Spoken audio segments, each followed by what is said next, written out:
Let's take you and me went on a hike on Wednesday. That was the beginning of a wonderful path. Mm-hmm. So I say, imagine what we could do in 20 years, knowing each other and knowing the struggles from each one, mm-hmm. and it will go so deep. So that's why for me, this is just the beginning of a steep learning curve. The following interview took place at the Fire in the Mountains Festival in Montana, a stunning event which was pulled together through true multicultural effort and collaboration. Now, attending the festival as a Nordic music podcast, this interview was organized to spotlight the collaboration between the Firekeeper Alliance and ByNorse in particular, who brought the headlining act of Wardruna, among others, to the festival's lineup. So, sit back, relax, and join us beside Two Medicine Lake to learn some of the story behind how Fire in the Mountains came to be. Hey everyone, and welcome back to the Nordic Sound. As always, I'm your host, Jamison Foster, and today we are recording live from the Fire in the Mountains Festival in Montana. I am joined by Simon Füllemann, Nick, and Ivar Bjørnson to talk about the collaboration between ByNorse, the Firekeeper Alliance, Blackfeet Nation, and all that good stuff. So, thank you guys so much for making the time to do this on-site interview. I know these are always fun logistically to do. But I guess I just want to get started here talking a little bit about how the collaboration between ByNorse and Fire in the Mountains and the Firekeepers Alliance came to be.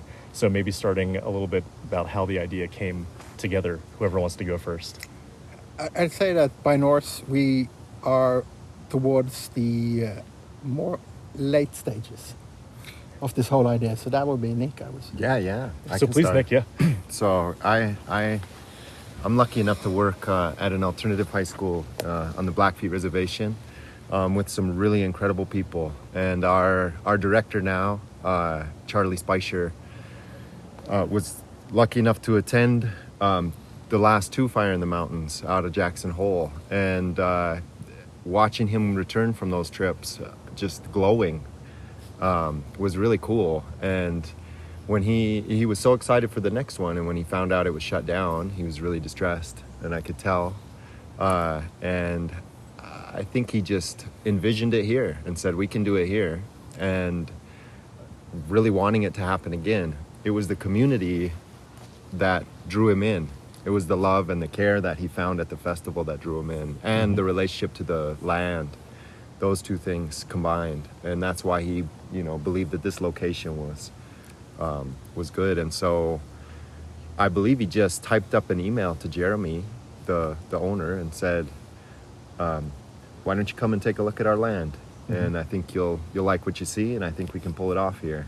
And it was eloquent enough to capture Jeremy's attention, and he came out with the crew, and they all approved and said, all right, let's start working on it. So I think the first step was an agreement with the tribal council so that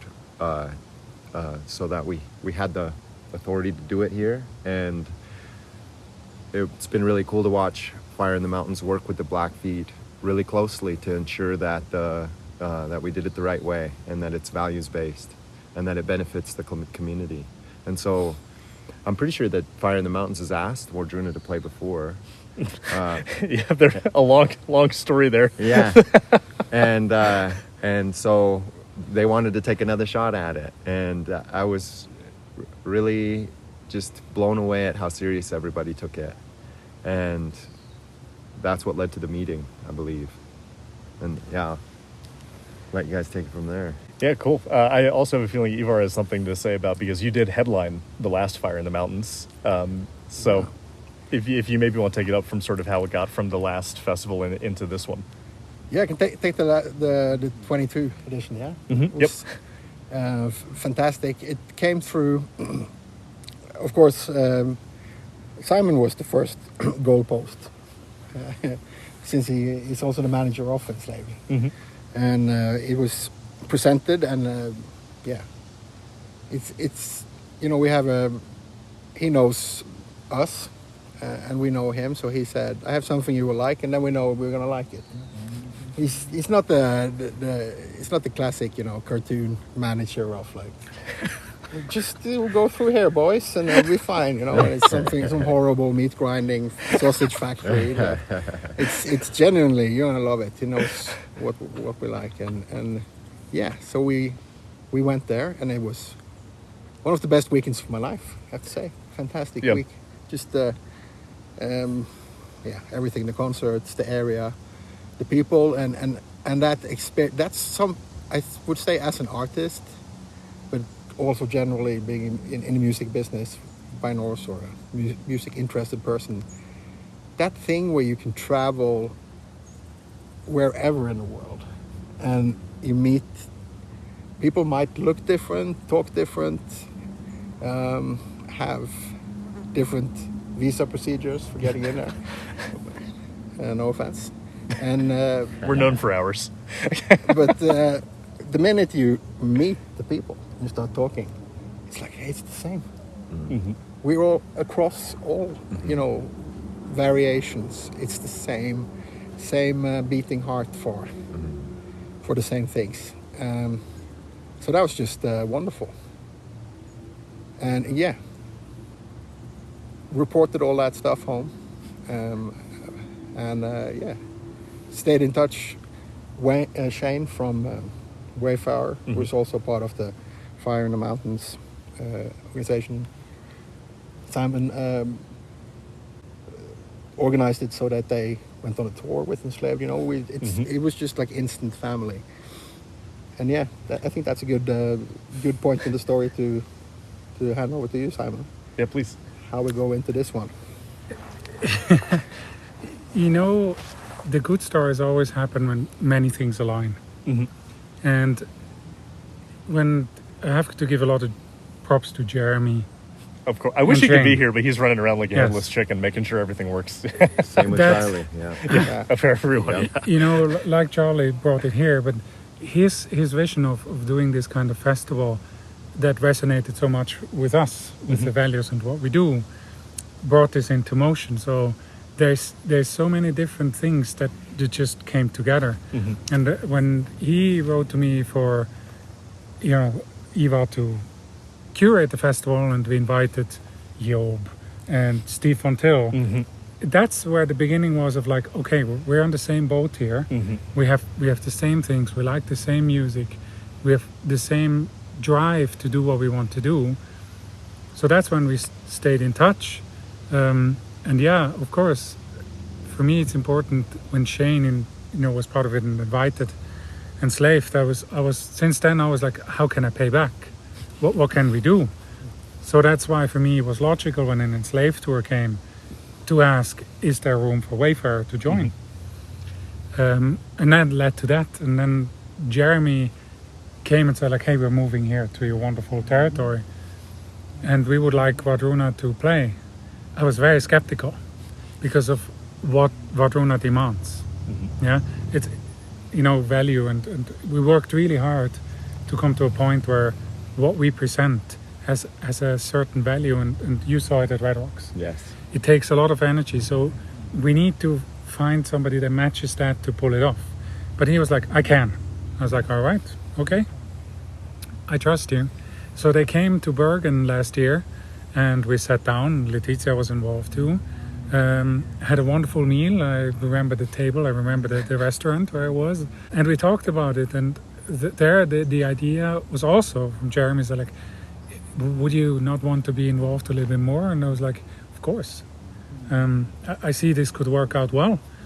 And then we started looking into what can ByNorse do overall, how we can support this in marketing and how we speak about this. How can we bring in different cultures?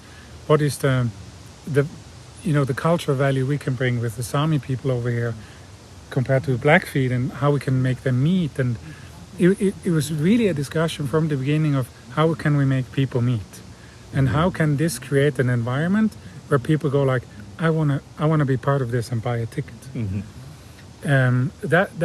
That's where it all started, and we didn't look back when I presented it to Aina. I said like, let's do it. And then the idea came of all of us meeting in Denver.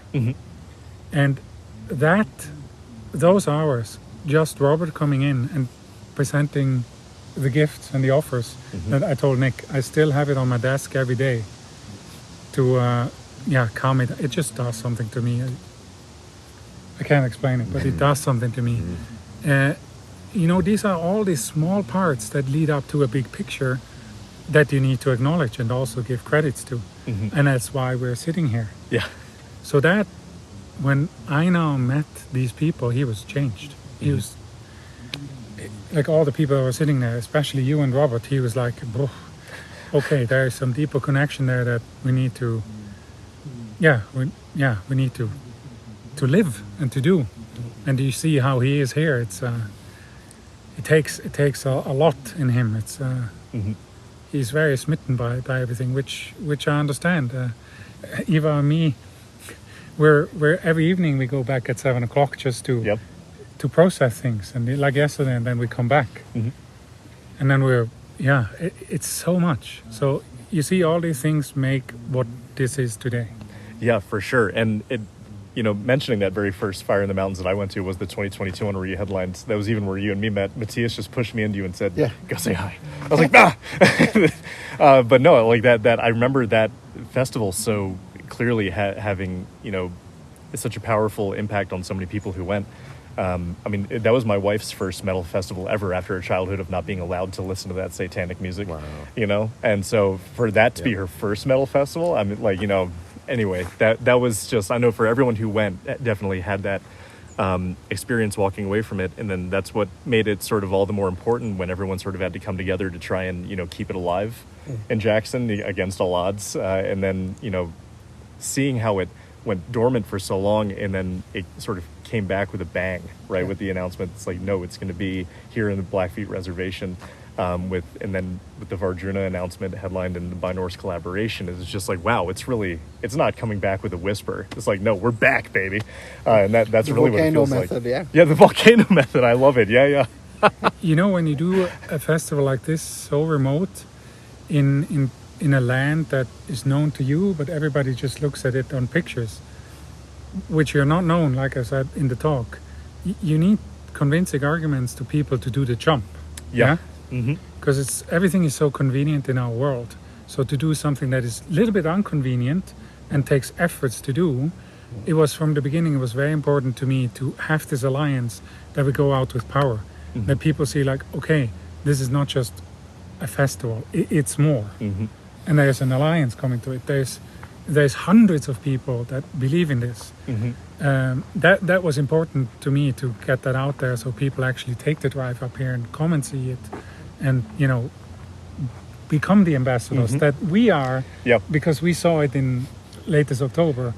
But that's what I told to Jeremy. Everybody who comes here needs to become an ambassador, so that this grows and they tell the story. And they see what wonderful people live on a wonderful land. That's what we need. And the struggle. And the struggle, At the core of this. We talked about this morning, about the garden. Pointing fingers to people and it's like, you have to come. That doesn't help.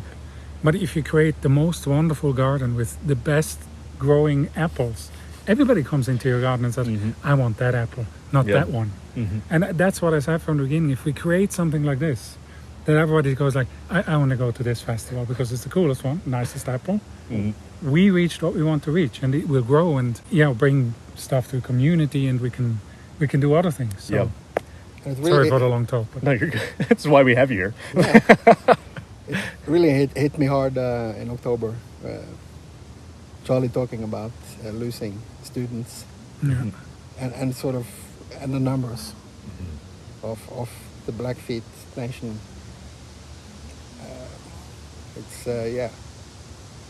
It was it's a wake-up call, I think, to the realities of things. When Robert talked about the darkness in his opening speech, I think he tapped into something that is at the heart of this music scene, and it's really good to be reminded of what it is. It's easy to just float around, be a part of it, slush around day to day, and then it's so good to be reminded. Like started a band when I was 15, Enslaved, or maybe before, but that's the first album. But it's become an important exercise to go back there and have that pure sort of, not only musically, but why you're doing it. Have that pure. Okay, so it might nowadays. It's so easy when you're grown up. I think Robert has grown up. The grey beard. You might have earned it. Well, Robert said different yesterday in his speech. Oh yeah, there you go. But to go like, it's not going to change anything, or not, don't be so dramatic. Yeah, fuck, be dramatic. Believe in something, you know. Be the change you want to be. Yeah, exactly. It's all going to be one person anyways. That's the problem when you accept, like, go into today's. That's, I don't know, I'm going to stay away from conspiracy stuff, but or why not? That's what they want you to do, is to give up and think one person can't change everything. Yep. Just want you to be have an overload of thinking it's too much. But Einar actually said that. I remember us discussing that, and he said, "Yeah, but remember the plastic bags, right? That so many countries have gotten rid of now. It's a good thing. Yeah. So the seals and the whales don't get stuffed with them. It's like, how else are you going to solve that than one person? Yeah. You can't take all, like, 5 million Norwegians, 5 or 6, I don't know how many we are, and put them in one place and have them all, like, stop at the same time, orchestrate. It's got to be one, and one person's going to go back to it for a few days, and then, you know, and that's it with these big things also. That you got to believe that, even though, because that's the beauty of the teenager in a new band, punk band or metal band, doesn't get depressed from not seeing change at the end of the day. That's the grown-up, you know? Life hasn't ground them down yet to the point of nihilism, That's the van, exactly. Nihilism is cool and all that, and stylish, but it's they're useless. Yep, exactly. It's so unconstructive. Yeah, and it's also a bit cowardly. Cowardish, I would say. So, Nick, do you want to say something about connecting these what Simon and Ivar are talking about into the actual process of sort of like bringing the concept of this festival together for, you know, this idea of, you know, we all can make a difference individually, and then sort of how like that ties into this story and purpose behind this collaboration in regards to, you know, the Blackfeet hosting it, and how this is sort of playing into the issues of you know, the local reservations, stuff like that. Anything you would have to say to tie this together with that, I'd love to hear it. What I think struck me from the beginning is just how aligned I've felt with everybody that I've met who's not from here, and that's come really naturally and easily. And I think listening to you guys speak now, I think that's comes from the struggle that we face. And I think that, not to equate you know, metal culture with the Blackfeet and that closely, but I'm not a metalhead. I didn't grow up with the scene, and just helping Charlie create this year and being a part of it, I've learned that a lot of people who are part of it have faced bigotry because of who they are, just by trying to express their humanity the way that they feel is right. They're being ostracized by society. They're being attacked and people are trying to silence them. And the metal world comes together to protect each other, right? The community comes together to protect everybody inside and encourage that self-expression, humanity. And you know, the Blackfeet face oppression in a similar way. And, you know, laws have been made to suppress the expressions of our humanity. Yep. And we've been imprisoned and beat and raped and murdered for expressing our humanity. And I think that fight to express ourselves the way we want to and protect each other who want to do the same is where the heart of our connection is. And that's why it works here, I think, is that we understand what it's like to be oppressed.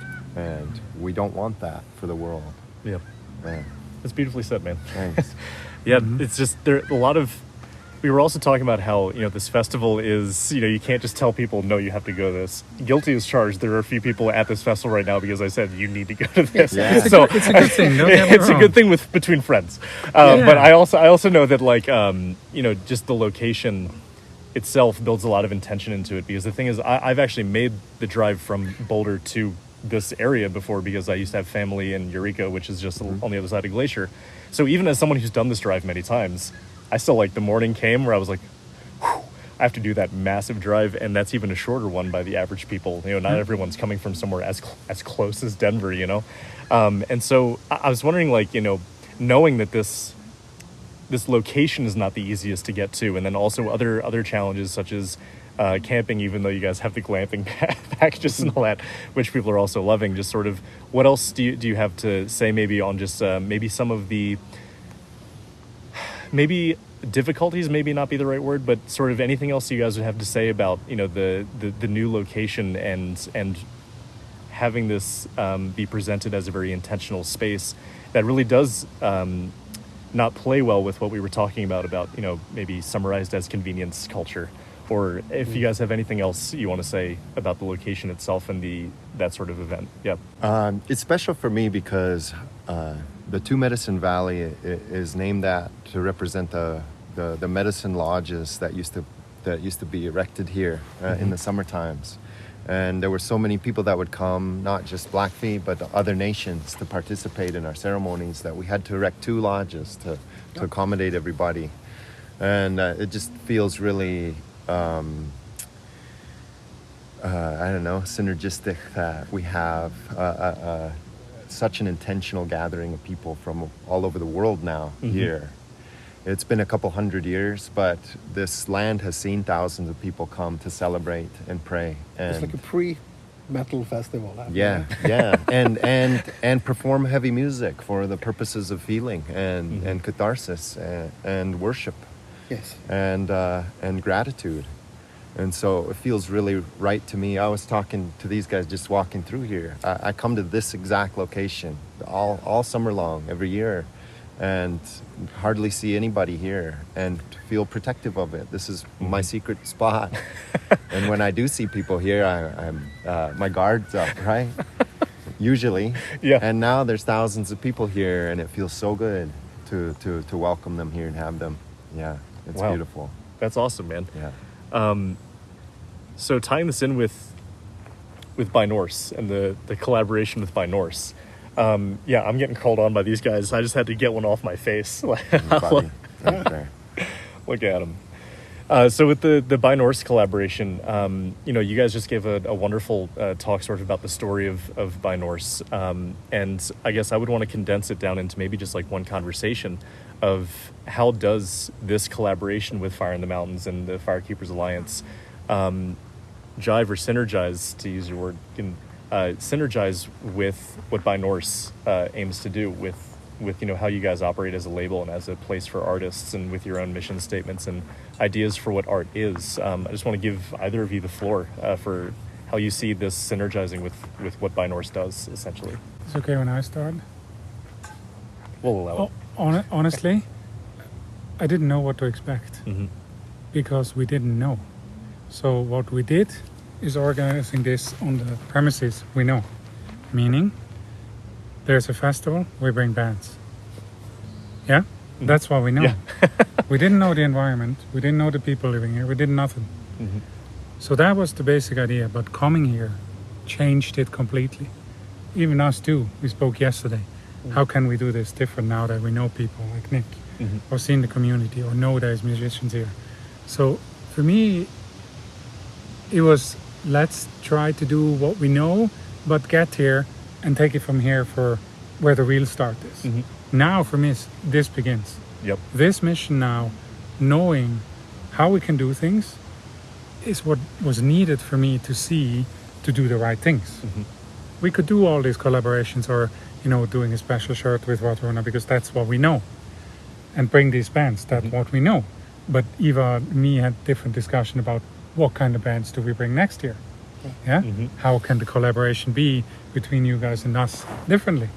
So the perspective completely changed. So speaking about before and now is nearly irrelevant, because I felt so amateur now that I'm here to what we actually can do. Yeah. Which is a beautiful thing, but yeah. That's interesting. As I'm saying real quick, that's interesting. Like, now that you're here, you've got all these ideas. right? Because coming into this, you're always there's so many unknowns that it's like, well, now I know for next time I'm going in with a game plan, and now I'm going to do it 1,000 times better. Yeah, that's what's the beauty of life. You go somewhere and you don't know, and you meet beautiful people, and you go home and your brain goes like, all these ideas, and probably one of them is really great, and the other ones are just ideas. You know, but the one idea you have will create so much more. Like I said in the talk, me meeting Steve in '92 is the reason why we are here. Yep. Yeah. And this is Steve on Tilt. Yeah. Yep. So imagine. Let's take you and me went on a hike on Wednesday. That was the beginning of a wonderful path. So I say, imagine what we could do in 20 years, knowing each other and knowing the struggles from each one, and it will go so deep. So that's why for me, this is just the beginning of a steep learning curve. Awesome, beautiful. Ivar, I didn't mean to take your mic from you. Oh, no. Okay. Perfectly said. Yeah.